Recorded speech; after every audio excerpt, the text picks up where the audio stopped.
Since the meridian of time, Christianity has been one of the most powerful influences in religion, culture, and politics.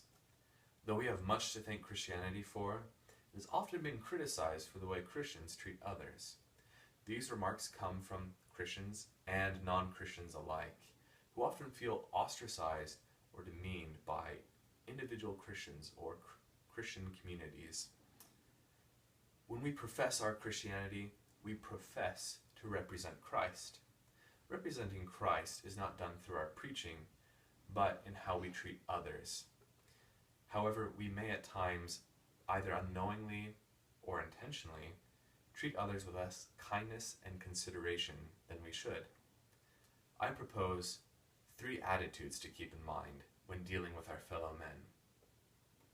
First, focus on the positive instead of the negative. Mother Teresa was once asked why she never participated in anti-war demonstrations.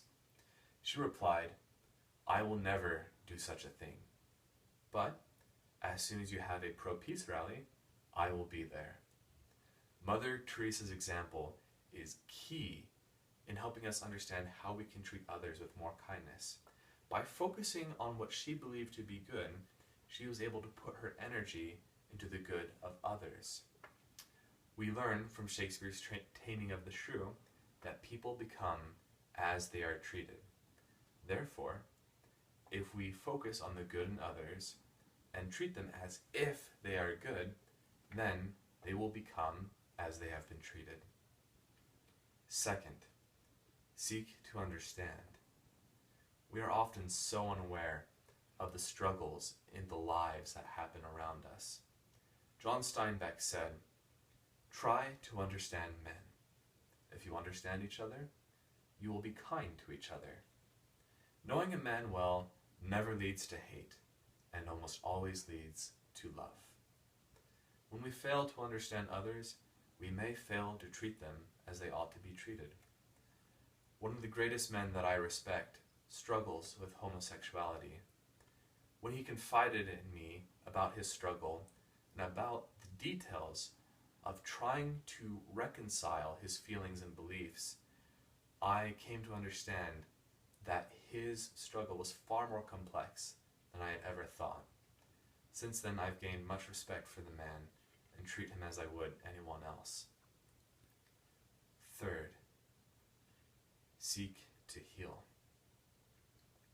We would do well to ask ourselves the question whether or not our words or actions help or hurt. St. Francis of Assisi said, "We have been called to heal wounds, to unite what has fallen apart, and to bring home those that have lost their way." To bring home those who have lost their way. That is our goal as Christians, to bring home the lost and the broken through the means of love and kindness. We all have our own struggles and burdens that we carry in life. Stress, guilt, sorrow, feelings of inadequacy. By adding our own condemning opinion to another man's burden does not lighten his load, nor does it inspire him to change. Christ commissioned us to help others by lifting them up and serving them. As Christians, our goal is ultimately to build a more peaceful society. By seeking the virtue in others, they will feel good about themselves and will become better. By seeking to understand, we will learn to cooperate with all men. By seeking to heal, we will bring relief to the burden, the broken, and the suffering in this world. If we wish to change the world, we ought to remember the adage of Mahatma Gandhi, "Be the change you wish to see in the world."